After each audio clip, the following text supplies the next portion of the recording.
I have a father-in-law who is dying and has asked me to speak at his funeral. That he's a pretty awful person. Your father-in-law is essentially a prick, you're telling us. Yeah, huge prick. I read the research. He sounds like everybody attacks him all the time, the poor guy. He sounds like a saint. Maybe you're the one. He went to the Dominican Republic before he got married, and he talked to his daughter about this, correct? Yeah, he's got a drinking problem, much surprised, I'm sure. But yeah, he got a little too toasted and wanted to talk to his daughter about what a Casanova he used to be. And something. You have to say something nice, Sean. Yeah. He's got 3 half-sons in the Yankee farm team. I'm sorry my stepbrother, Big Poppy, couldn't be here today. Kevin wanted to be cremated, but due to the amount of rum in his system at his time of death, he was actually flambéed. He's killing.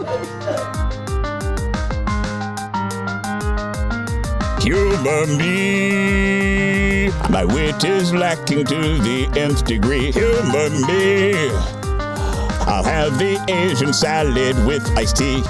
Okay, hello everybody. Welcome to Colin Unleashed. I'm your host, Byron Allen. Along with Colin, we have legendary Conan staple, head writer, and now director, Mike Sweeney. Mike, if you don't mind, can I call you Mr. Fancy Director over here? For Sure. the remainder of the show? Whatever lie you want to use is fine. Mr. Big Shot, Sure. Fancy Director over here. I think it's a legal requirement Good. by the DGA that I'm going to get someone be to listed talking as about director. directing and the craft of it. Not with me. Yeah, no, with me and you, because we're both technically directors. Mike directs, in all seriousness, Conan O'Brien Must Go, a hilarious show on HBO Max, formerly known as Max, formerly known as HBO Max. That's not Keep directing. going. If you do a documentary, it doesn't count the same. It doesn't. You're absolutely right. And that's sort of what I'm getting at. And if you direct a comedy remote, it counts even less. Because basically all you're doing is just getting out of the way. And that's what I would do with Triumph. Although I have to say, what Mike does on that show, it looks a lot better than the It does, sketches. Yeah. I mean, mine, I set the bar so low so that it would be like they're so shitty looking. They're so, I just figured that'll be the charm. But I think if you It is ever, the charm. if you ever decide to be like, do a serious directing podcast, you tell them, say, I look at directing like just get out of the way. Nobody can really argue with that. Yeah. Exactly. A lot of comedy directors say that. They do say, it. get out of the way, shoot wide shots. Right. And just don't move the it camera. probably is an excuse just to make the job easier. It's like, I don't know what I'm doing. No, actually, once I put a poll out because I didn't know what else to do on Twitter, and it was like, what is the easiest job to fake? And it was, the choices were conducting an orchestra. Bradley Cooper. Oh, moderating First Take with Stephen A. Smith. Like the woman in the middle who's like, Stephen A. looks like Daniel Jones is coming along very well. And then just wind him up and he just talks for 20 minutes. And then another one was directing a stand-up comedy special.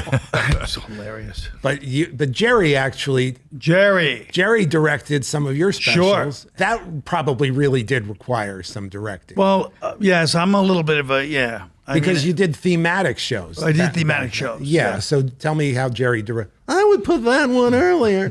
Did he play a big role? Like, because, I mean, he plays a role in like organizational stuff, Right. which I guess is a lot of directing, in saying, why are you saying that there? Isn't that supposed to be that? Why are you saying that? Well, if you're going to do that, I really can't do that. I can't It was continue. all a setup I can't for my- continue this. Has anybody ever imitated Jerry Seinfeld? Because I thought that was pretty groundbreaking. I- Why? One night at Catch Rising Star, Richard Belzer mean to do and Gilbert, they're on stage just doing Seinfelds to each other for 20 minutes. The crowd loved it. Of course. Well, I was just Seinfeld saying- walks in. Oh, go ahead. Seinfeld walks No. in. No, go. Oh, no. So Seinfeld walks in, peeks in the room, and so all the comedians are like, oh, what's he going to do? What's Jerry going to say when he goes up? So he goes up on stage and just goes, is that a career? What those guys were doing? Because I don't get a it. nice And then he burn. went right into his act. But like, okay, your specials were thematic, but then there's other specials where it says directed by, and it's some high profile comedian. That's what I don't understand. It's like the camera. But what is the difference between what they do, here's my question, and what a director of a play does? You know what I mean? Oh no, a play. There's a lot of choreography when people are moving around. I'm saying a one-man show. And wait a and a minute. rhythm. But there's probably there's a rhythm.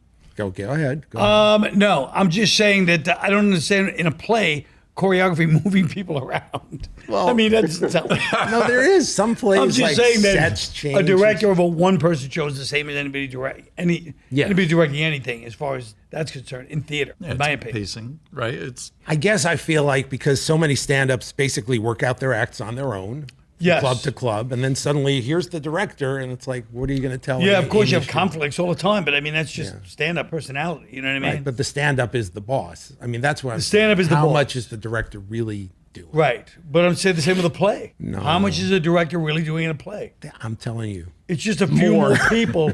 No, but I'm just saying the play, the dialogue is the boss. I agree. The writer in a writing play is the most boss. important thing. So I'm just saying that's it's fair. It's to say one person versus a play with and five the director people. always gets the top billing. Was no, that no, not- actually no? On stage If is they're- the if they're big writer. names. The writer Yeah. on In stage, movies, the writer, director yes. is more important. Well, that's what they always say. The writer is, gets dismissed. That stupid when they had that whatever they call those. You remember in the '60s because of Godard and those guys. They made that suddenly the director was the important one. right. Auteur. Right. Auteur, yeah. With all the fancy schmancy Yes. camera angles. And then the writers get screwed every time. They used to have the old joke. Do you hear about the Polish? Here's the oldest joke: a Polish and a starlet, No shit. and really a Me Too.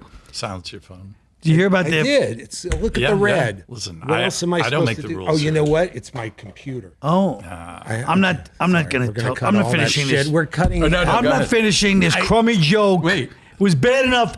All it had going through was momentum, and that's gone. I can't do this. Sean, you're on the air. Sean's No. Left the house. Sean can wait. He'll be Yeah. fine. I don't like See. making guys like that way. Why we do Sean now, and then we'll have this conversation. No, I'll be by honest with you. then, at once, trust No, me. just trust me. Okay. We're in deep trouble. Let's get to Sean. I've done 1,000 podcasts. I'm like John Bon Jovi. I've seen them in your face. I've rocked them all. Are we really drowning? Are we really? Yeah, we drowning? are. But, I do okay. podcasts all the time, I know. and I despise them. Remember we Okay. talked about how we hate podcasts? All right, I get it. Okay. Well, you were going to tell me a story about Norm playing pool. You want to do it? You weren't I going was going to tell it after Sean. Sean might give us context. Plus, you can always cut around and make it seem like it's later. So you're I know we're saying that on the air. Maybe but- if our interview with Sean is dying at any point, I'll just say, tell the Norm story. Well, yeah, I think that's probably the better way to go. Okay. Because I feel like we have think, Sean hanging over our head. Oh, like wait, somebody's interjecting. Sean. Colin is directing this podcast. Sean's hanging over our head like Organization. Damocles' sword. You're right. I can this is going to add prestige to the podcast. I'm going to say, Humor Me with Robert Smigel and Friends, directed by Colin Quinn. Written by Sean. We will bring on our guest right now, who we are going to help with a task. Okay. Because he's not funny enough. Right. We'll see. I like that. We are going to punch Oh. up what he needs. So Okay. let's listen to the message that Sean left us. Okay. Okay. So, really like the idea for the podcast. My situation that I think could be ripe for. Speed it you guys up, are buddy. doing. Oh, I'm talking to a I have a recording. father-in-law who is dying and has asked me to speak at his funeral. Whenever that happens who knows? The guy has had this ailment for going on 4 years now. And what's, I guess, hard for me to speak anything really at his funeral would be that he's a pretty awful person. In general, doesn't think of himself that way. Kind of classic narcissist. He's pretty terrible to both of his daughters. They have weird relationships with him, including my wife.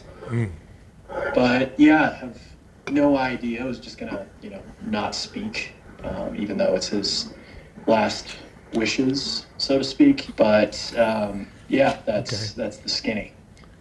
All right. So about Norm playing pool. I think we're ready for that story. No, here we go. We're going to talk to Sean right now. Yeah. Welcome, Sean. Thanks for having me. Thanks for being here. Are we not seeing Sean? Is he in black? Is that the idea? He's not seen because he's a wants to fake be name. anonymous. Is that why? Is that correct? Yeah, when it's supposed okay, to see so him. we're just hearing Sean today. We had talked about it earlier. Sean, you can turn your camera on if you're comfortable, but we won't be using Sean. We were gonna, yeah, Sean. Whoa. We're gonna pixelate your face, or we're gonna put or maybe we can put a filter and put Byron Allen's face. And we're still going to slow down his Whoa. voice, right? Okay, good. No, we're Very not good. slowing down his voice. Hi, okay. Sean. Hi. Thanks for coming guys. on. Sean, again, it's not his real name because this is a touchy Yes. situation. You know, there are people involved in his family. I suggested for an alias Kevin Spacey, but he went with Sean, and that's okay. Different strokes for different folks. So, Sean, Sean looks like a great dramatic actor. Yeah, he does. does. He's Doesn't lit. he? He's got real lit gravitas. dramatic. Well, Yeah. again, the audience isn't going to get to see this. Yeah, side. I saw him in Beckett. No, he's dressed in 1988. dramatic, dark clothes. We'll create a word With a picture shadow of on Sean. one side of his face. I'm just Yeah. trying to paint a picture. He has Yeah. a very neatly. How much can I describe? Well, you before really, we, we're going to be careful here. we spill the beans. Neatly cropped You beard. could just say dark, handsome, mysterious, whatever. Yes. Any of those. There is only 3 other people like that, so you're safe. Sure. Okay, Triangulate who it is. Let's just talk a little bit about the weirdness of assassinating your father-in-law's character at a funeral. You really feel other relatives would laugh at this and enjoy it? Yeah, his wife doesn't laugh harder at anything than him being the butt of the joke, somebody making fun of him. Yeah, but so does my a wife. story But once that- I'm dead, I'm not sure. I'm not sure that once I'm dead and at my funeral should be bring it on, more of that. Yeah. But Well, your dad, your father-in-law is essentially a prick. You're telling us, Yeah, huge prick. huge prick. But reading the research, this is very subjective. I read the research. He sounds like everybody attacks him all the time, the poor guy. You're like, yeah, what a prick. Everybody talks about him all the time. He sounds like a saint. Maybe you're the one. Maybe this I is am great. the asshole. Now but I am for him, I think it's earned. Stephen A. seems to disagree with you about. Stephen Am I A. has going to a have to different- start screaming? Yeah, you get to be Mad Dog Russo. You said he beats his dog, though, right? Oh my God, you're going right to Yeah. the darkest stuff. Yeah. That's not the darkest stuff. He beats the dog. Colin Quinn. He's estranged from his gay brother. Yeah, but Right. okay, so the beating the dog isn't the worst thing. But he Well, did. he's estranged his gay brother, but Okay. but that was in the late 60s. Give him a Okay, break. tell us about. Gay- He disowned his older brother. brother. Is that correct? Yeah, he did. His brother was a straight man, or very closeted, as Norm Macdonald would say, maybe deeply closeted. He's setting us up. But until probably like the 70s, he was married to a woman who they're still kind of friends with. But he came out and said, yeah, I'm actually gay, and I'm going to move to San Francisco to go be gay. And his younger I like brother... that. That's like going to Chicago to study improv. I'm going to San Francisco. It's like, Don't recommend that either. upright citizen, But, gay brigade. You get the most action, most stage time. So, Sean's pretty quick. Yeah. but Bad. yeah, his brother just pretty much disowned him then. Okay. Looking you met back the on it, brother? I wonder if Oh, yeah, that's I've a met good- the brother. Do you think it And, could be not a gay thing? Maybe the brother's kind of a dick. Well, they're from the same family, so yeah, he's a dick, I think, just inherently. But the way he said it, he's like, oh yeah, my brother disowned me. Like we eventually, our paths came back together. But lots of people disowned me back then, so he kind of brushed it off like it was nothing. Right. But So are maybe it they being 40 years ago. friendly Who knows? again then, presently, or? Yeah. Oh, They are. Okay. Now, some people in your family think that your father-in-law himself is deeply closeted. Is that correct? Yeah, he's Or not so deeply? he. And is this a source was of in his the anger theater. and rage? Sorry? I mean, probably it's some sort of inner source of it because some days I believe that he he is closeted and other days I don't. But other people have suggested it to you that he may have a crush on you. Is that correct? Yeah, my wife and also her sister believe that he has some sort of crush on me. We were, me and my wife, for our baby moon like 10 years ago, went to France, went to the southern part of France, went to Monaco, and we were just kind of retelling, like, you know, what we did. We had pictures, and, you know, in Monaco, there's these like great kind of decadent casinos with these $100,000, $200,000 cars like parked out in front of it. And we told him about how we went in it and we gambled, and, you know, we tell him about all of this, and his takeaway was, you know, Sean, I'd really like you to go to a casino with me and wear tuxedos. I just kind of listened to that and kind of dismissed it. But there's a lot of instances like that, and I think... Well, I think that's more like... That's more like just a lonely guy who wishes he had a best friend and they were two cool guys in tuxedos going to, casinos. Little James You know, Bond Colin, action. you could hang out with the guy if you want. It sounds like I think that's where this is headed. Potential love connection. Dog beater. Yeah, it checks all the boxes for You're you. going to give a funny eulogy. You know he's going to be funny at that eulogy. Yeah. He's a funny guy. You have a good deadpan. Very deadpan. Just get up there and say, not the most warmest guy. Yeah, it's the whole premise of, you know, giving some sort of eulogy. Like, I'm fucked up in that I have insomnia, like really bad insomnia. So a strategy to like go to bed is to like talk about how grateful you are for certain people like in your life. Right. And you almost like write eulogies, like doing that. And I've done it for years, and, you know, I tried to do it like with him to at least find some anecdotes like within it, and I really have nothing.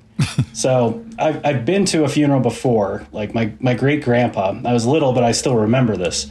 He was a hard ass Italian guy who was definitely connected to the mob in some way or other, but never really explicit about it because that's just not something Italian people do. But after the Catholicism, like part of the funeral, they asked people to come up and say some nice words about him. And nobody got up except for one guy. Old guy stood up in the back and said, his brother was meaner. And I thought, that's kind of what this is going to be like. And if I could turn it into something that is more of a roast, more of like an Irish wake. His brother was gayer. Right. His brother was gayer. Good. That's a good one. Yeah. But yeah, like if I could turn it into something where we're... It's always funny if it appears that you're attempting to say something nice, Right. but ultimately insulting. That's right. Yeah. You know? Because you could get sued by the cadaver if you're not careful. And landmark case. So he's very litigious, so just give it us a little surprise more me if he was able to background sue me up. on what his line of work. He had a good job and then he let it go. Go ahead. Yeah, he started off in like securities.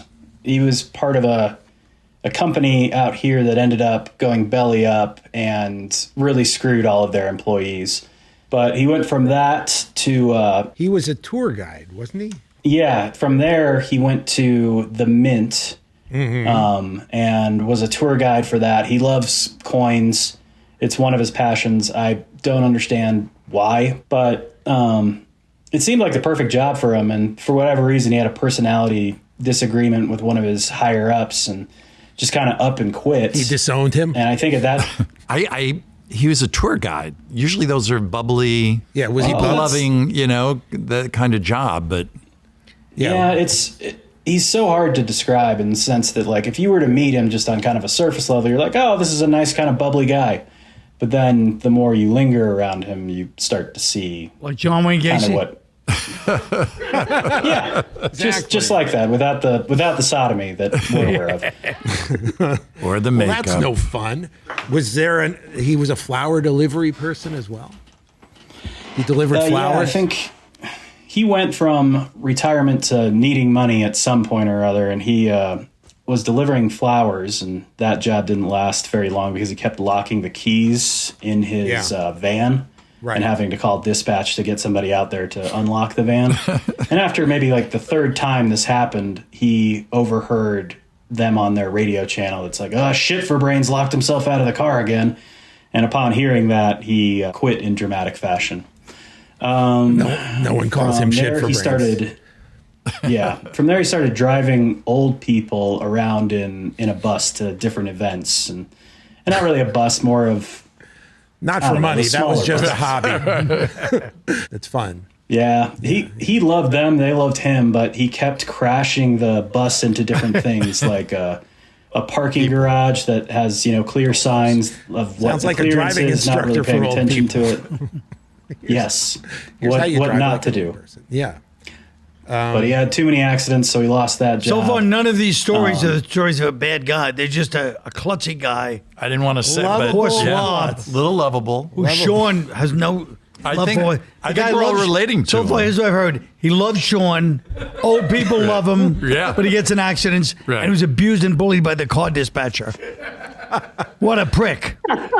Thank you, Stephen A. Well, your response. And he wanted to buy you a tuxedo. Yes, he I did. know. Very You're loving assuming man. that tuxedos are gay. Right? Just I don't looking- think tuxedos are gay. I think going to Monaco specifically to go in a casino with my father-in-law. That is, Makes a good that is point. a Another very, tuxedo. Monaco, very aka Gay astute Town. distinction. Yes. Tuxedos in Monaco. Monaco is the Fire Island of Europe. That was Frank Smiley. No, you say, look, his kids didn't like him, but I'd rather be his kids than his dog. That's not bad. Tell us why he hit the dog. Why did he hit the dog? There's some power dynamic. Like you look at these like poor traumatized dogs, and like we'd be leaving for dinner or something like that, and he'd tell one dog to lay down in this one part of the living room, and then we would leave, and you'd see him like sitting there like in the driveway, and we're like, what are you doing? And he's like, oh, I'm gonna wait for a couple minutes to go see if the dog is listening to me and obeying me. Wow. Well, it was a bit. It was a Just bit. joking around. Was he an ex-mailman or something? Or Yeah. Yes. you also said he complained a lot. Like, I think we need stories like that. Everyone in that church or wherever you're going to do this eulogy, that where they things they Junkyard. all know about him. Other than so, put aside how lovable he is, and As far as stories that other people will be able to relate to, he treats Facebook like Yelp in a way. Like if he needs to complain about something, I see. he will post on his Facebook to his 100 or so friends that, oh, don't use this realtor. She was super terrible in the negotiation of our place. Or don't ever go to this Walgreens. They have no idea what kind of like So he's photograph like the printing opposite of paper an I need. influencer. Yes. He's a The de-influencer. de-influencer. Yeah. So Yeah. rival companies could. This is a new kind of influencer who just shits on rivals, and companies could be paying him, and their hands are clean. See what I'm getting at? Why are you doing a podcast then? That's I that's should your just have idea going Triumph forward. be a de-influencer. Yeah. No one will trust should. Triumph getting. I trust him. Okay, so Norm playing pool. No, okay. We'll get to it. So there are a couple of things that played in my head as inappropriate behavior to your children. For example, he went to the Dominican Republic as before he got married, and he talked to his daughter about this. Correct? Yeah, he's got a drinking problem. Much surprised, I'm Okay. sure. But yeah, he got a little too toasted and wanted to talk to his daughter about what a Casanova he used to be. And then she started doing the math in her head about around what kind of timeline this was. Like, oh, well, when did you go to, the Dominican Republic? and it's like, yeah, it was this year. Wait, no, it was this year. And it aligned very much with, right before he got married to my mother-in-law. Okay. And then one night was he drunk? He left Cinemax on his TV when his daughter was very young? Yeah, she was having a sleepover with a bunch of friends, probably like 8, 9 years old. And he got too drunk, passed out while watching Skinemax, which back in the Skinemax. day That's right. teaches, young kids unanatomic ways of how to have sex. So Unanatomic ways? yeah, like you get these misconceptions about where, certain parts were because of what they were doing for the camera, whatever. Well, those Right, kids so- doing snooping in that room anyway.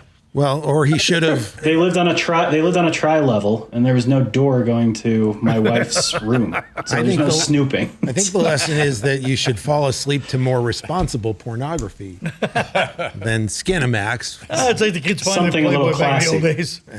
And so the daughter and her friends ended up watching it.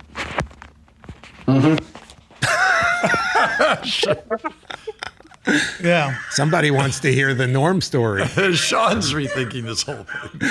Oh. Maybe Colin's right. Look, you get up there, you just say, listen, as you all know, you hit on me a few times. Any other guys here? All right, well, I'm a good-looking guy, as you can see. I have a fierce kind of a, early 60s, like a angry young man, British theater look, but Colin's just going to turn this into a roast of you, essentially, which is okay. then you go, he loved coins, and then you look at the casket and go, hey, Papa, heads or tails? And you flick it, penny, and you walk off. The big exit. Well, let's talk about the passive-aggressive approach. Yeah, I thought maybe Well, it's one how way to you're do mean it about him. is How to say, he was a tour guide, and I got a hold of the comment cards from people who took his tour, and then you could read the cards and write stuff kind of shitting on him on the cards. It's a good idea. Right. And then He was very knowledgeable about Right. coins, but he had, I sensed he had this might be hitting his dog energy. But, Good. Yeah. yeah, like stuff like that. And then if anyone goes, oh, you can go, hey, I'm just reading what's on the card. I'm just I reading did what's not on the write card. this. Yeah. No, and you could set that up by saying, he touched so many people in his Right. life, and rather than me talking about it, why don't we hear from some Right. of the people Whose lives he touched. whose lives he touched? And then you start reading Yelp reviews from, different jobs. You told me he actually did get Yelp reviews from one of his jobs. A landscaper. That's good. Yes, landscaping. Yeah. Yeah, we don't know if this was exactly him, but it fit the description of him that he was And then you That he was sleeping what? Sorry. sleeping on the job, essentially. That's great. So we could start with real ones. Yeah. And then just hit every Yeah. job, Yeah. hit every job he had, and get more and more personal. That's great. Starting with real ones, I great. think, is great. Yeah. And you could do Then it could be you. Actually, I filled one out, or or my wife filled one one that's out. really vulgar, and it's like, okay, that was mine. Okay, that was. I gotta confess. no, and then you do his Yelp reviews that he used Facebook for Yelp, like you said. And see, here's some of his comments to people in case you're feeling bad about how people feel about him. Yeah. If he really complains a lot about everything, you could say, through a clerical error, he's in heaven right now, and I'm being told you're getting updates from heaven about stuff he's complaining about. Facebook posts. Yeah, like he's complaining about, I wanted a good. cumulonimbus cloud and there's the fucking Cirrus Right. cloud. But maybe it's him complaining He's disowning about Freddie. heaven, He's like all the disowning problems. Freddie Mercury. Right. There's no Monaco up here. Yeah. Different famous dead people good. that he's Right, got yeah. issues with. So maybe someone like that. He just beat the shit out of Lassie. Out of six different Lassies. That's funny. And that, Beating dogs is so funny. and at least you put him in heaven. So that's Yeah. Yeah. That's great. Yeah. I mean, He's that up was there pretty- jamming with Gacy. It's great. And Norm, they're playing pool. Too soon. Too soon. Sorry. Yeah. Not Norm, the pool story. The pool stories. Too soon. Too soon. Exactly. These guys just gave you a brilliant structure. Well, we'll You know? we'll do more than that. We'll come up with some more stuff, and then you'll come back and you'll read us what we send you and see how much you like it. He's going to write right Absolutely. now? No, we're not going to do Absolutely. it now. Oh. No, we'll do some This is a work. 5-part podcast. This guy really is a droll guy. He's No, funny. he's very droll, very Very- deadpan. Somebody else suggested, we have a group of friends here who I'd call them the hee-haw honeys because they're partly there to laugh. So hee-haw. Hannah Feldman, David Cyrus, Amanda Melson, brilliant writers who've helped me in the past. Let's see, Hannah suggested, what if you advertise his estate sale during the funeral and you can read descriptions of make-believe things that he owns Oh, that's good. Yeah, you work cut out and for you. represent his personality. And he's into estate sales. He loves right? estate sales. Oh, so Right. that's Yes, Loves it. that's the thing. That perfect. was something that was in your notes. Yes. So it'd be like turning his love for estate sales against him. Right. Oh, and he's also a metal detector guy, right? He bought a couple of them and would look all over for different treasures and would find coins that nobody would care about, but it seemed to be kind of A belt buckle. annual occurrence. I would lose my wedding ring within the leaves that I was picking up, and he would be Johnny on the spot, get there as fast as he could, and Again, so helping I think others. Yeah. he was happy to have a purpose that day, over Yeah. those days. Saving your marriage? What a prick, like I said before.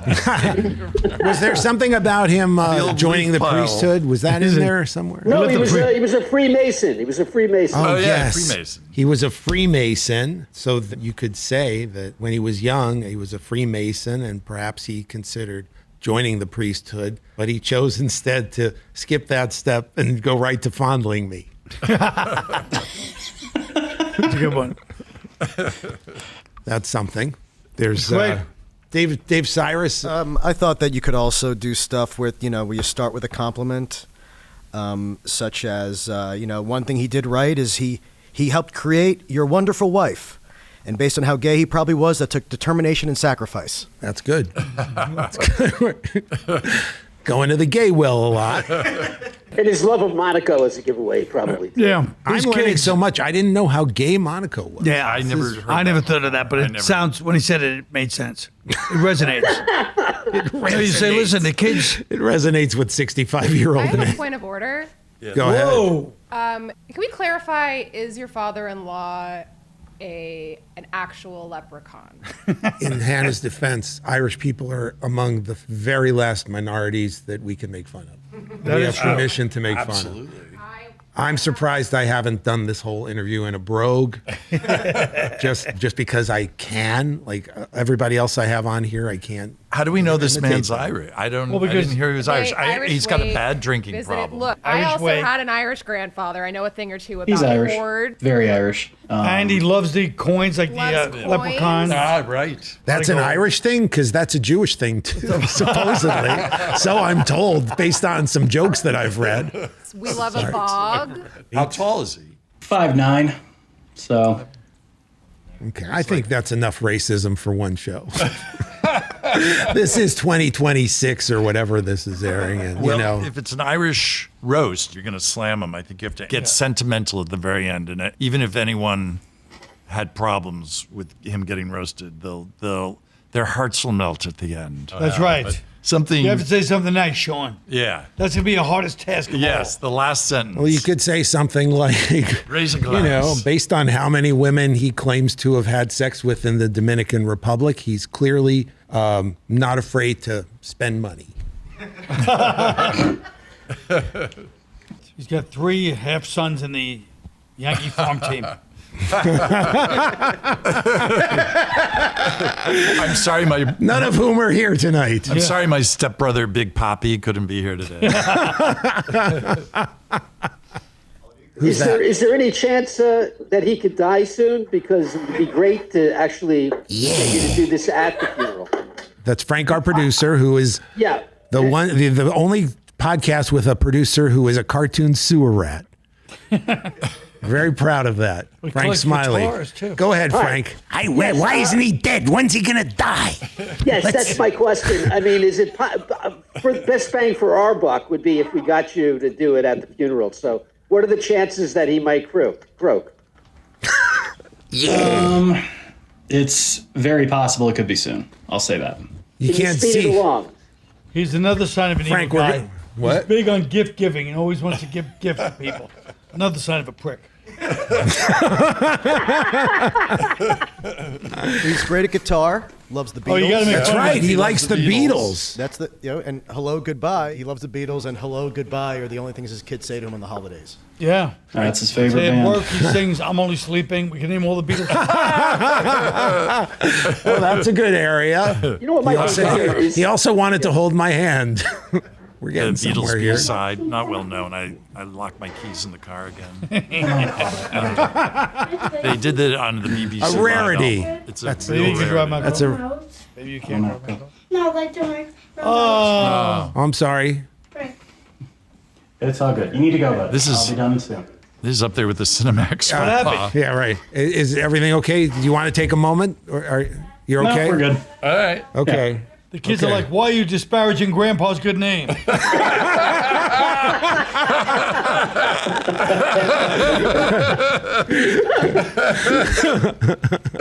Nah, they know. It wasn't. The kid's like, it wasn't Skinamax. It was public access. Yeah, it was the Robin Bird show for those of us over 60. Ugly George. Oh, now we're really. That's For us over that's 70. a deep cut. Yeah. All right. I think we have enough fodder. Yeah, so he has to write it and then call back? I'm going to work on it, but I'll, Oh, nice. I'll probably lean on Sweeney a little bit, even though he's Why not? busy. What about this No, guy? I'm busy. You're busy. I would love to lean on Colin I'm Quinn. busy, guys. I'm busy. And so would his father-in-law. Right. Somehow or another, we'll get something together for you. Yeah, it's a great. Yeah. And then I you'll like come the back. structure a lot, you guys. Yeah, we got a lot of potential here. We're going to come back at the end of this show where we love it. talk to you about how you like it. And you'll read it to us. Remember, it's the first draft. Writing is rewriting. Well, thank you so much for coming. And we'll see you in the epilogue after this commercial message. Wait, before we go, Norm Macdonald, I understand, played pocket billiards with you. And you have Pocket billiards? I understand you have an amusing story. Pocket about pool. Norm Macdonald. Are we doing that story now? Yeah. So to back it up, we were talking. I don't remember why this came up. Because but you were ranting about how the bowling alley got replaced by that stupid Yes. pool hall. Yes, the best bowling alley in New York City was Beacon Lanes on 76th and Broadway. I bowled. Great. I bowled a I've been- 240 there, by the way. You did? I did. I That's bowled a amazing. 240 there. It meant a lot. To really me. That's. I really did. I'll tell you what that is. It's the only That's thing I'm good at. It's 5 strikes and Not the good rest at was spares. podcasting. 5 Sorry. strikes and 8 spares. That's very good math, but that would not be a 240. Oh. Were there There guardrails? was more strikes. There were. Yeah, I was pushing it with 2 hands, and it was like boop boop boop boop. No, that's real bowling. That's impressive. No, but that's the least of it. It was a have your own beautiful bowl? bowling alley, and David Brenner bought the property or Right. took over the property and made a yuppie pool hall out of it. Yep. And you were telling me about David Brenner being how he closed his act. Oh, so he'd go to the comedy clubs, and we'd all be sitting in the comedy club, and then he'd walk in, and he'd go, what should I say? He goes, nothing. And he'd just wait for the last act to walk up, then he'd walk on stage slowly, do an empty stage. Yep. At a comedy club, and the whole crowd's like, ooh, you know. Yeah. And he'd get up there, do his act, did really well. And you're like, Well, he oh, was very David funny. Brenner, he's a legend. And then as he's closing, he goes, thank you guys for helping me work this out. This is, I've worked out the 87 Tonight shows I've done. These other comedians, these young Hold for comedians, gasps. Yes. Hold for gasps and It's a applause. gasp fest when and he's he like, was these on. other young comedians, God bless, I wish I could do what they do. They sit at home on their computer, Buffalo jokes. Buffalo jokes. I can't work like that way. So- I wish I could. I have to be Really? with you people and work like off the cut, like he's Mr. Natural. These Yes, nerds, of right? course. So and he then went he goes, from- so I want to thank you, and he just leave silently. And then Such the a- MC be like, David Brenner. Such a classy, passive aggressive Yeah, it was a real. way to wrap up a show. He was on Conan once, and Yeah. they wanted me to work with him on. He was going to show a video at a taxidermy store, and then he was going to do panel. Yeah. And he just goes, so I don't know how long the panel's going to be. He goes, if it's 3 minutes, I'll do 3 minutes on cats and dogs. Screams. Yes. If it's 2 minutes, I've got 2. I could just do dogs. Screams. Screams. And if, it's really tight, I'll do one quick joke, screams.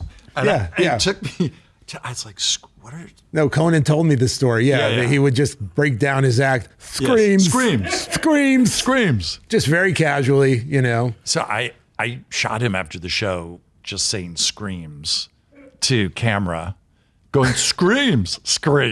And I wanted to edit it into Did he know that you were making fun of him? I don't know how I finessed it, but I wanted to edit it into the show after. Just put it. Oh God. But Screams. it never happened. So then we talk about. So that led. So that led to us talking Yes. about when I went to the Amsterdam Billiards when it opened. Oh, wait, one more thing about David Brenner. Oh sure. So Conan showed me, I guess Conan was assigned to give him to work on a screenplay that David Brenner wrote, like back when comedians were doing, after Annie Hall and Woody Allen, it was a masterpiece. But a lot of comedians wanted to do their version. Albert Brooks did his pretty good. Some people say great. Steve Martin ultimately did his Los Angeles one. And David Brenner wrote one.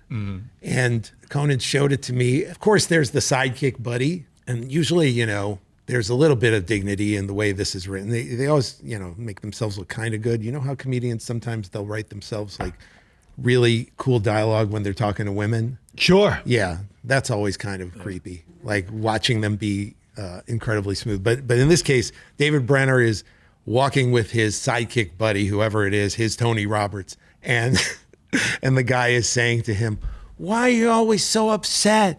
You're great looking. You got women crawling up your ass." And David Brenner's just, there with the part in the middle and the long shaggy 70s. Says, "I don't know. It's just that's how it is. It's hard." David Brenner, when I was a kid, Yeah. I was watching comedians, maybe I was 12, and David Brenner came on with that shag haircut and the open shirt and the gold chains and that light brown leather jacket. And I go, that's a cool guy doing stand-up. And you meant it. I 100% meant it. Because it's like 1970. Whatever. And I was like, something. that's a badass. And he's up there. Yeah. I was like, that's the way to do it. I will say I did a cartoon about him, and he was a very good sport about it. It was a cartoon where he's giving. I used to do this thing, Fun with Real Audio, which, by the way, a lot of people at SNL were annoyed that I did cartoons. Like, they're taking up 4 minutes of show airtime that could have been the thing that Lorne cut. But 2 people in my time at SNL doing cartoons came up to me and would say, that was great. Yeah. And one of them was Amy Poehler, and the other one was Colin. So thank you. Wow. Thank Amy. I don't need to thank you, but thank Amy. Okay. Amy, if you remember who I am, I was the Jewish guy who did. Forget it. She doesn't remember who I am. But so anyway. You did David Brenner? I did. Oh, yes. So we did a David Brenner cartoon, and I cut together like 3 talk show appearances and made it one story. It was one long story about, you know how David Brenner would tell long shaggy dog stories on talk shows. So I had him on like David Letterman, and David Letterman's getting kind of anxious, like as he's talking. And I cut to David Letterman, like, and then he finally like presses a button, and Brenner falls through a trap door and lands on Regis and Kathy Lee, and like without missing a beat, continuing the same story. So anyway, and then if you've ever been on the subway, people are, and they're just and they're really being friendly, and then they just can't take it anymore. They press a button, and eventually it goes to like a Tom Snyder, and he's already got his finger on the button. And it goes straight throws. through. That was my wife's joke. She always comes up with the funniest part of the sketch. But anyway, David Brenner, that was really funny. I got to give you credit. Yeah, no, he's just like, yeah. I don't know. I don't know if he was doing it politically, but I feel terrible about the last 10 minutes of the show. Well, no. He had so many women. He had women crawling up his ass. He really did. So he married Ty Babylonia. Remember her? What? Right. He did. Yes. Ty Babylonia and Randy Gardner. She was really very attractive, right? And also the epitome of the 70s. Or early 80s. Wow. Ty and Randy. Okay. Anyway, God So we bless started talking David about that. Brenner. Okay, so And now then- he ruined this bowling alley with this yuppie pool park. So then me and Norm go there when it first opened, I think, and we go there, and I was explaining like you all know Norm, we weren't in on the joke. Nobody was in on the joke with Norm either, by the way. So you don't know. So it was just, you're not sure if it was him or just one giant troll your whole life. And so when we started playing pool, he goes, I'd love to play pool. And I said, hey, we can play pool. He goes, I love pool. I go, oh, good, you play pool? He goes, no, I'd like to play. No. So I go, okay. So we're going to play pool. So I think I'm teaching him how to play pool. And he goes, how do you do it? So I hold the cue and I just show him, and he goes like this. But he must have played before, because when you first try, if you did what he did, you rip the table. So he just takes the pool cue, and it's like a bunch of people in there, it's like a new yuppie place, like you said. And suddenly you hear, wow, he smashes the cue ball so hard it knocks almost like half the balls are off the table, flying all over the pool. He's like, hey. And then I'm like scurried to pick him up. He's acting like, he just won the game. Hey. And then I go, no, he goes, hey, really, I hit it too hard. And then later we're playing again. We keep playing. And then he's like hitting the ball. He's always hitting it too hard. But then smashed off the table again like 3 times later. And just anytime and he did the same thing with basketball. We played basketball. He goes, Yeah. I like it. And then then we had to go play pool. After that first game, I forgot to say. Then he's like, let's go play pool tonight. He wanted to go every night. And we went like 8 times. And every time he played the same way. Really? And I forgot to say. So he's like, it's like a nice yuppie new play.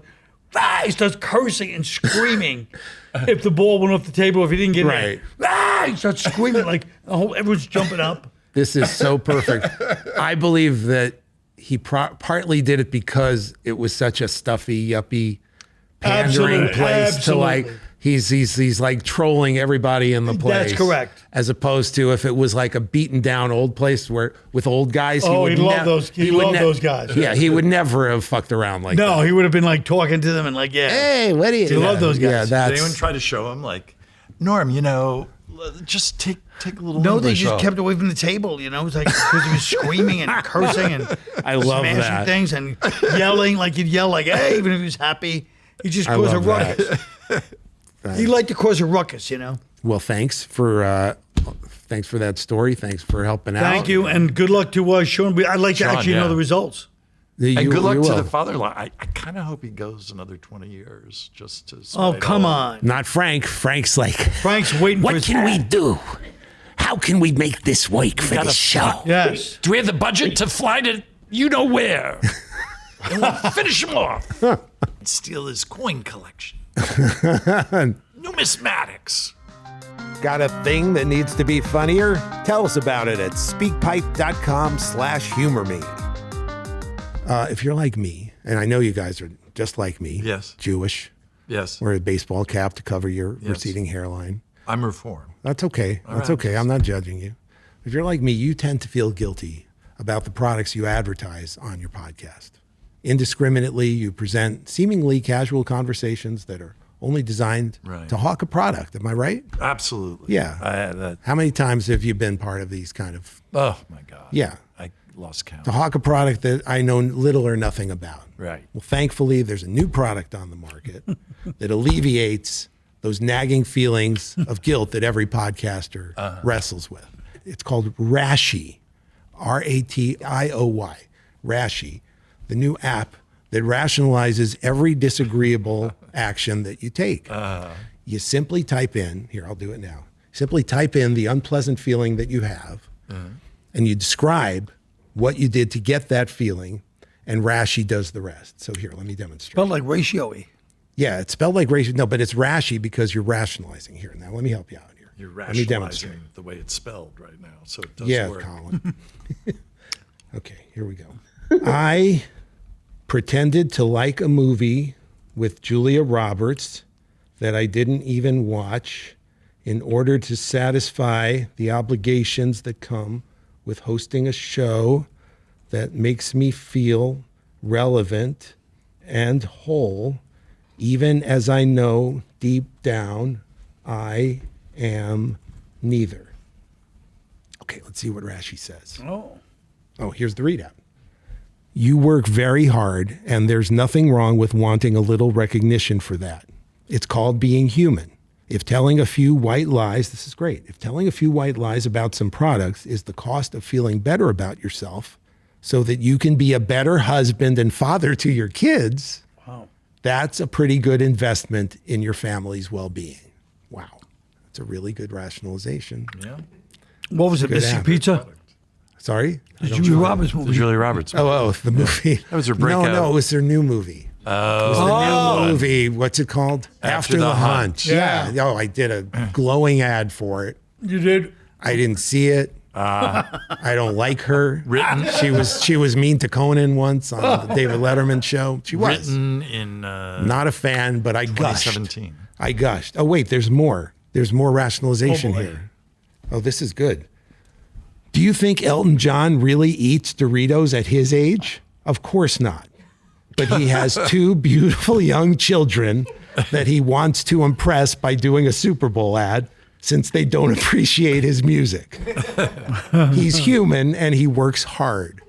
Yeah. See, just like me, I work hard. Yeah, and that's just for podcast hosts.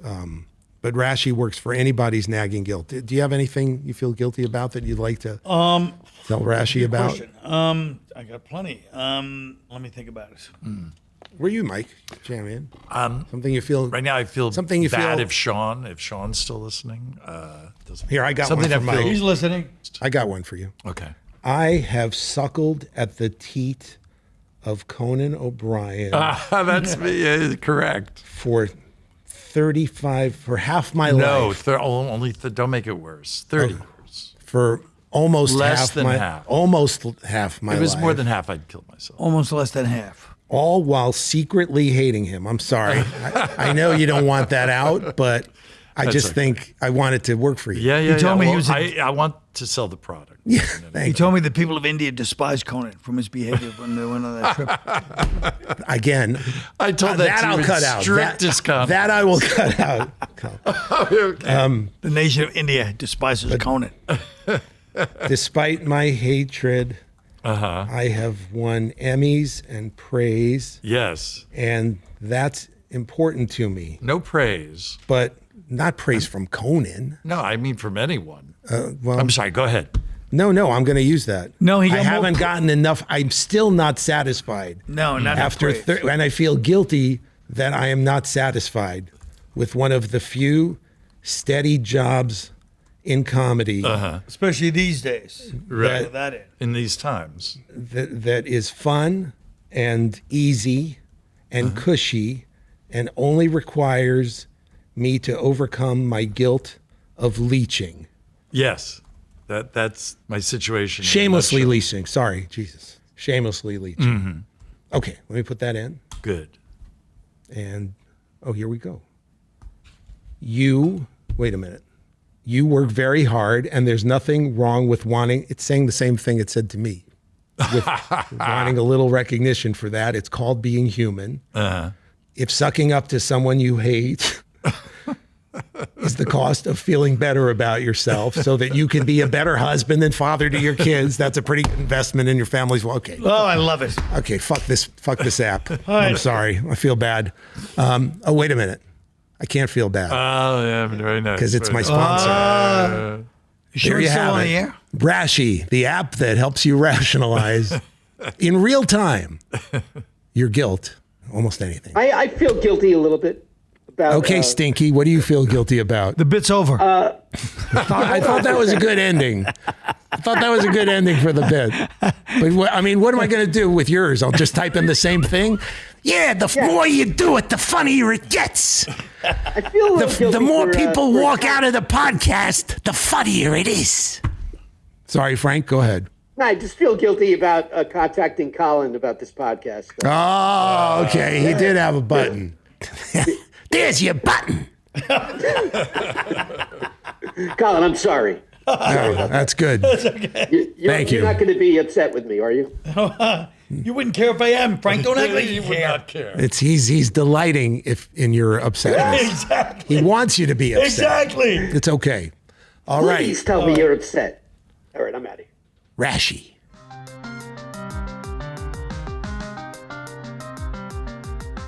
Hi, we're back. We're back to find out what happened to Sean. As you know, we all gave him advice, and that was, about 15 minutes ago? Yeah. Yeah. He turned and it in around the interim, fast. well, you and I wrote it out. Yep. And he went and ran it by people. And Colin got back to his house in that amount of time. And I grew a beard. You know what? I'm going to be straight with you. It hasn't been 15 minutes. Okay. Full disclosure.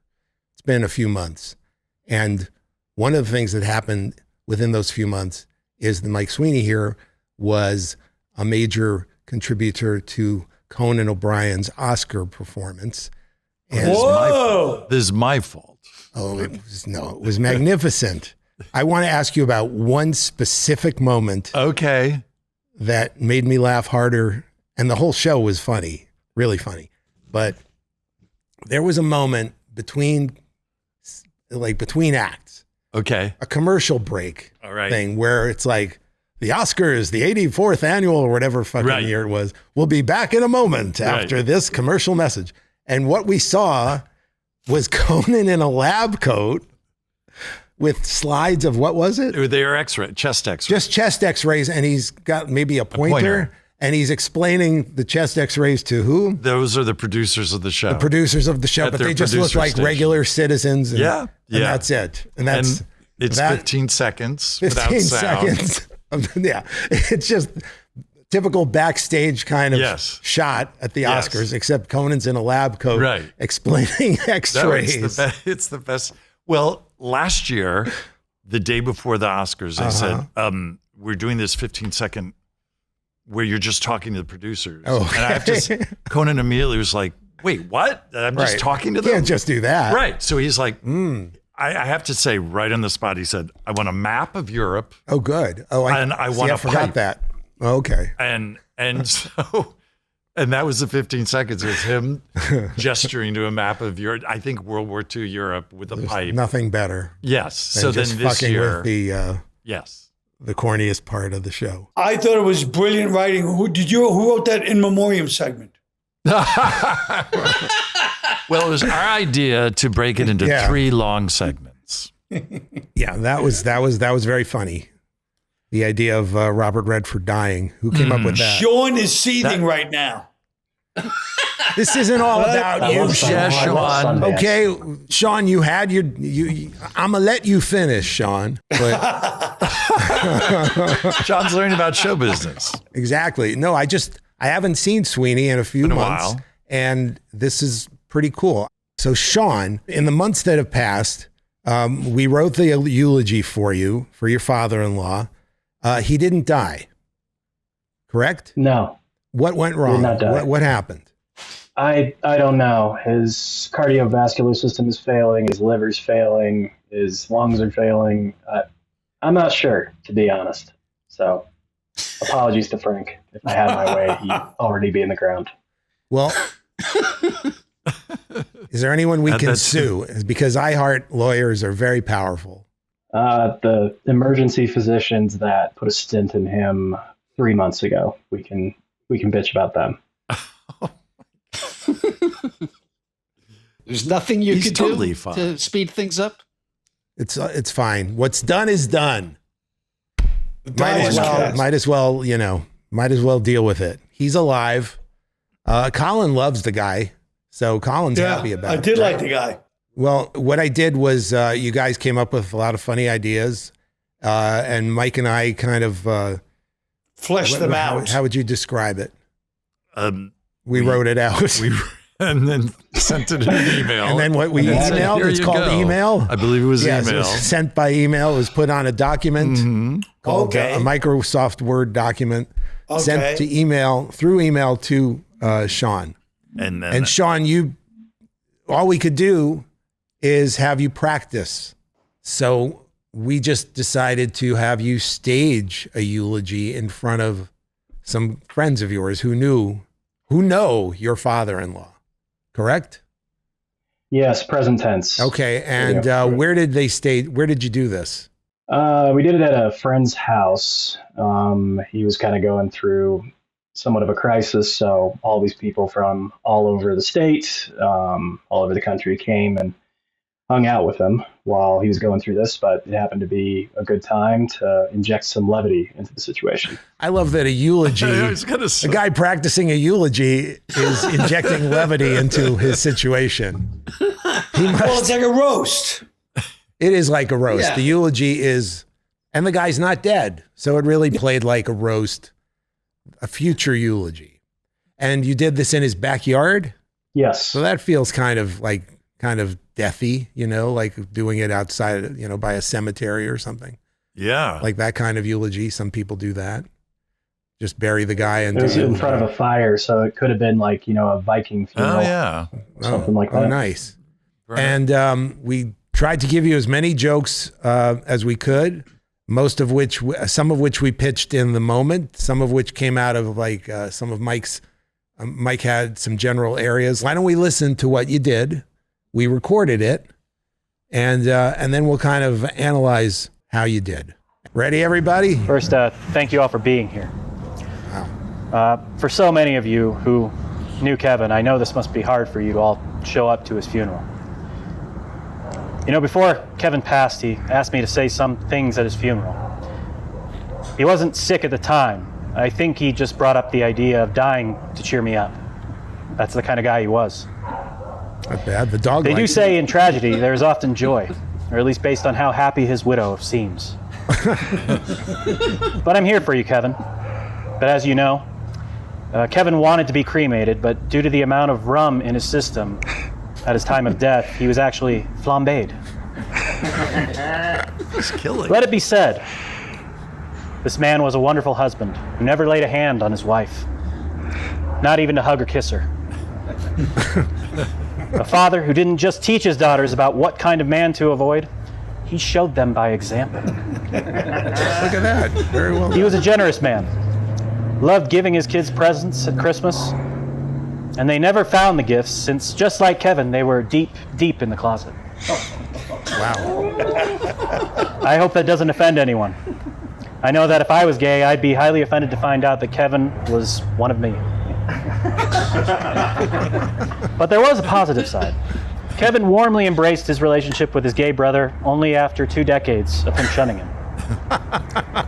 Kevin was the first person to drive a bus for the blind and hear someone say, "You know what? We'll take this from here." We got it. He collected coins that I assume he stole from work.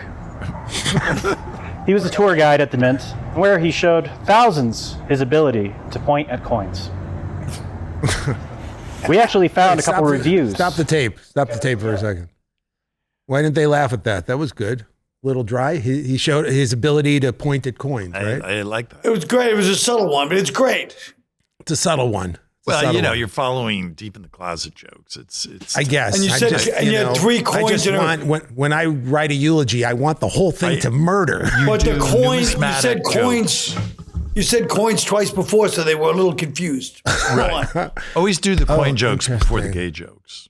Coin jokes build to the gay jokes? Okay, no, there were already 2 coins. I'm pretty sure there are a lot more gay jokes.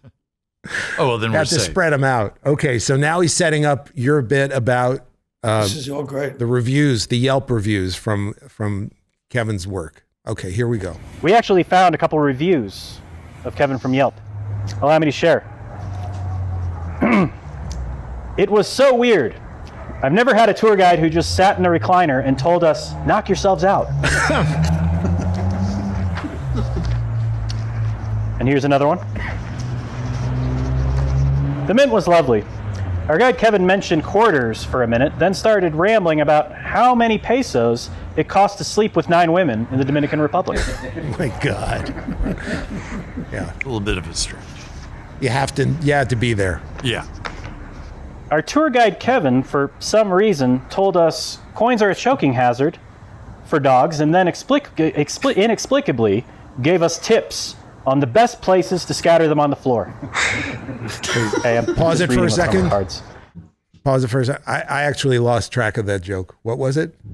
I think it's because he didn't like dogs. So Yes. Right. It's introducing the idea that, throw coins around so the dogs can choke on them. Right. I forgot. I forgot about his deep hatred for innocent animals. Right. But, I think the comment cards are getting in the way here of just. No, it's going great, you guys. No, I think it's good. I think we're not seeing the cards on this shot, but right. And he stumbled a little on that. But I actually think when he does die, I think we need a dog joke before this joke. Yes, just sort of, or at least an explanation. I'm sorry. Or at least an explanation. He wasn't a fan of dogs. Blah, blah, yeah. Right. But that might overset up the joke. No? Maybe. Well, are there dog? I don't remember if there are dog jokes coming. I feel like there's another dog joke coming up that maybe we should proceed this with. But anyway, let's keep going. I think you're doing well in a really bleak, amazing. I mean, this is scary you backyard. Told me this backyard. You've played this backyard, haven't you? Yes, I used to when I did clubs and colleges across the country. I recognize this yard. Yeah, this is a notoriously. It was a lunchtime show. It's a notoriously difficult backyard. Very tough. Very tough. The acoustics alone. I think it Sean's looks like doing one of those beautiful Western paintings. What are you talking about? It is. People are very distracted. Bruegel-esque. I think people are distracted by the vista. I have a question. You know. Can I ask a question? Yes, now that we please. pause. This rogues gallery, these people you're doing the show for, are any of them relatives? Rogues gallery. None are relatives. There's friends that came in for the other event. I heard that, Colin, but maybe they're not just friends. Maybe one of them might be a relative. I don't know.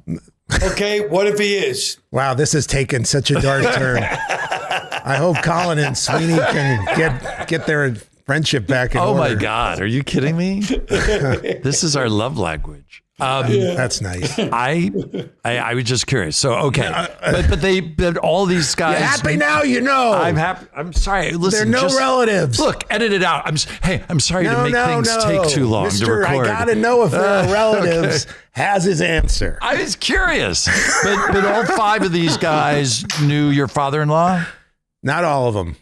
I think 3 of the 5 knew him well. Another one had met him. Okay. before, And you got the so setup. 4 You or 5. explained Yeah. that All right. he is a difficult man. Yes. Okay. Sorry. Yes. Listen, No. just, This is all good. We got some excitement out of that. Yeah. Colin and Sweeney went toe to toe. mixing it up. Yeah. No, it's good.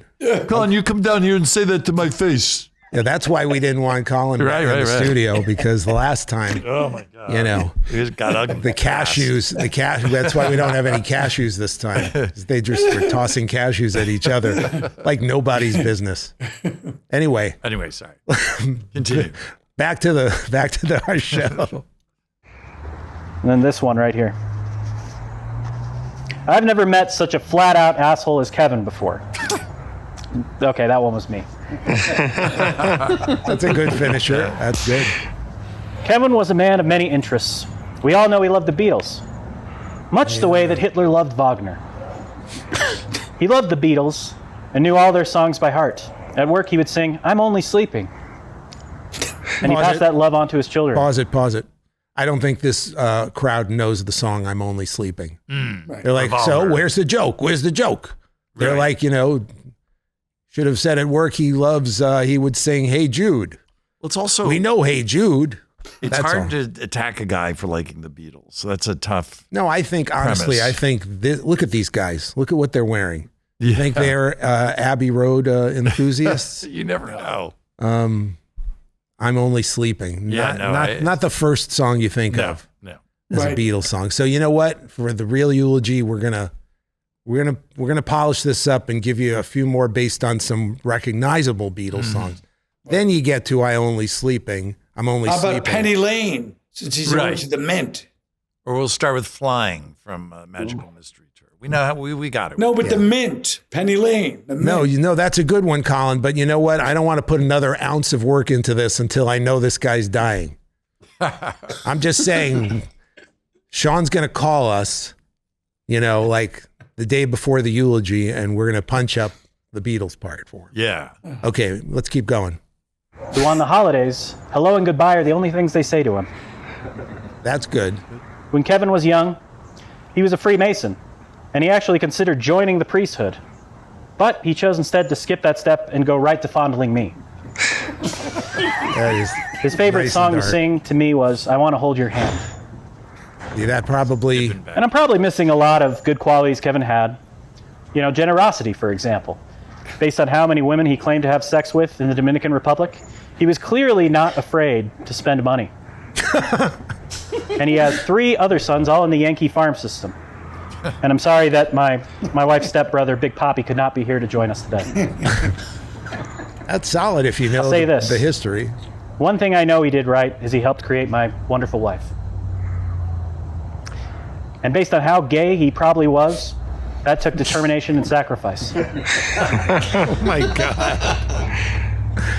By the way, my wife surprised. I did her sent part. this to She him. tried to kill him already with COVID, but it didn't stick. But I know that Kevin's in heaven right now through some sort of clerical error. He's up there complaining about his cloud. I wanted a cumulonimbus cloud and not this fucking cirrus cloud. He's up there disowning famous gay people. And I'm sure he's beating the shit out of Lassie and Rin Tin Tin. Okay, I'm sorry. He's in hell. He's definitely in hell. He's down there jamming with Gacy. Well, I'll miss you, Kevin.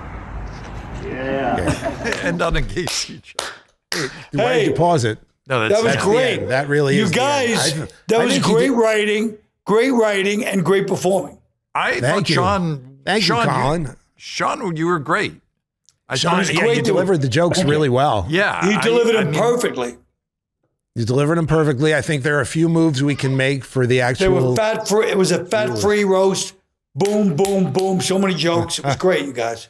And that's high praise coming from Colin, because You know. if you've ever heard 'Cause I like Colin ramble on some of the on some of the Howard Stern roasts, when I've listened to those Howard Stern roasts, Colin is the absolute king. Colin's a That was great crazy. real-time roaster. Like, In other words, he I doesn't have to write jokes. he just He's well, just I've natural, seen like him Don meet- Rickles. I've just seen him meet people, And do but more than Don Rickles, like nail their personality, nail their weaknesses immediately, Right. and start busting their Like just- chops about it. And it's just by being intuitive and direct. very intuitive. Yes. One of the most intuitive guys. How about when Don Rickles would go on Johnny, and Johnny would try to say something hip, and Don would go, "Johnny, we're old. It's over." Yeah. It's over, Johnny. It's over, Johnny. No, he had certain moves that he did with every old person, like on Yeah. roast, you know. Right. With Jimmy Johnny- Stewart's with Johnny- over here. Someone tell Jimmy it's over. But Johnny would be trying to be like in the mix, and he would just shut him down. Right, and just shoot him down. And Carson was secure enough that he could laugh, and it wasn't like a burn. It's what he wanted to hear. Did you ever get to meet Don Rickles? You must have. Yeah, man, I'm sure. Did he insult you when you met him? No. Oh, really? He Yeah, came he up was to really me. old. I was a producer on Conan, Right. or I don't know what I Right. was on Conan, and he looks at me and he says, "Hello, Rabbi." And then I heard years later that when he met Jon Stewart, he said the exact same thing. So he's got his moves. He's got his moves for the Yehudim. But He's got his. How about this? How about this for Sean? Say, Sean, my father-in-law was always a great fan of the Beatles. I wish he could have gotten to meet John outside the Dakota. That's a great one. That's a nice one. That's a great one. That's a nice one. Nice and dark. I love the idea of doing jokes this dark at a eulogy. Yes. That one and the fondling one. You want the priest You there. do the fondling joke. Is he an open casket kind of guy? He's open. Yeah. He's an open casket. He clings on to some sort of Catholicism that Okay. derives. Because an open decisions like that, casket you would know. be pretty intense. To Yeah. be saying these jokes to an open casket. Oh, right. That would be at the wake. Not since Trump was roasted by Obama and Well, at the White House correspondent. Remember Trump's face? He's just Sure. like, he might as well have been a vertical open casket. He just didn't move. Well, the good thing about if you do it at the open casket, that means you're doing it at the wake. And if there's like 3 or 4 wake sessions, you get 3 shots at it. And then we'll edit down with the best audience reaction shots, and that's your HBO special. Yes. Why don't we turn this into a different kind of either a special or a recurring NBC show, like America's Funniest Eulogy, And he's still alive. which will That's a be good idea. America's Never dies. Funniest Eulogy, and different people compete, and we narrow it down. Yeah. And That's a good Colin's a idea. judge. I like that. And Sean from season 1 is a recurring judge. Sean becomes a judge on season 2. Of course. So did you run any of this by like your wife? I'm just curious. Any of this? It's a good question. I can't tell you what joke it was, but I used it in front of her and her mom, and they laughed like wildly. And I was like, Wait, "Oh, why I told can't you that tell us which joke? I can't remember what it was. Oh, that's a good reason. That's a better reason. I wish Biden had used that trick when he was senile. I can't tell you what the plan is. It's top secret. Come on, you don't remember it, do you? You don't remember it. Yeah, I don't remember it. You got me. You got me. You got me. Anyway. And you're still, you didn't get this out of your system by doing it in the backyard. You're still like, You still up for doing this when it really happens? Yeah. Oh, Yeah, good. it's funny. We after it was over, we all were discussing like what parts of it would be most problematic. One guy was like, you're going to get divorced if you say this part, this part, this part. And another person was very steadfast in being like, no, you say all of it because that's who he is. You got more than you need. So if there are a couple that have to go, you'll be fine. You're not. I want you to eulogize. They're your not man. going to let him do this. You guys are crazy. He's not going to do this. Yeah, no, Colin's right. Well, what if he are you going to show your face if you do it, or are you going to change your face? That's a real I'll do it face as lady. like a mascot. We'll do the Rockies mascot dinger. Like, Who was that guy, Sean, who eulogized my father? Okay, well. All right. Colin, are you serious? You think this entire show has been folly and that he can't possibly do this eulogy? There's no way he can do this. I don't know. He can maybe do He it. came to us. He came to us with this idea. We didn't. It's a great force it on him. idea. But I like the TV show idea too. But I'm just saying he can't get up at memorial service and roast the guy.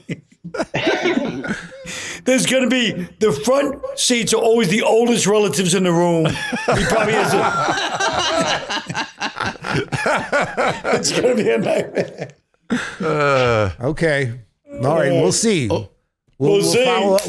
We'll continue to follow up with you, Sean, if anything happens, and if the show still exists. I feel contractually. I mean, Sean did it in the yard. His friends enjoyed it. I feel contractually. He's obligated to follow through. No, I was going to say he's done his job. Yeah, I'm trying to get us out of great. liability for whatever happens here. So It was great. Yes. Sean, would you be willing to let your father-in-law come on our podcast and listen to or watch your eulogy? no.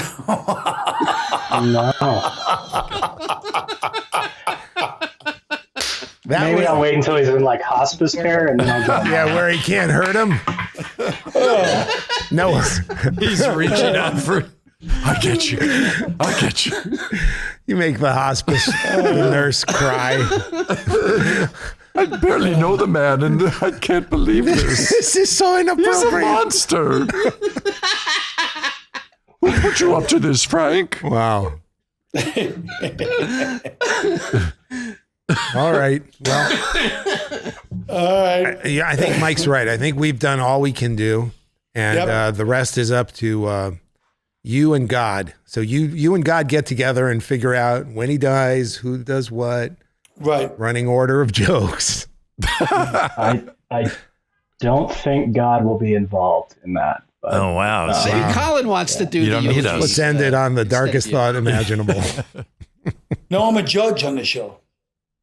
No, that's no, we are going to spin this off into America's Funniest Eulogies. Yes. Yeah.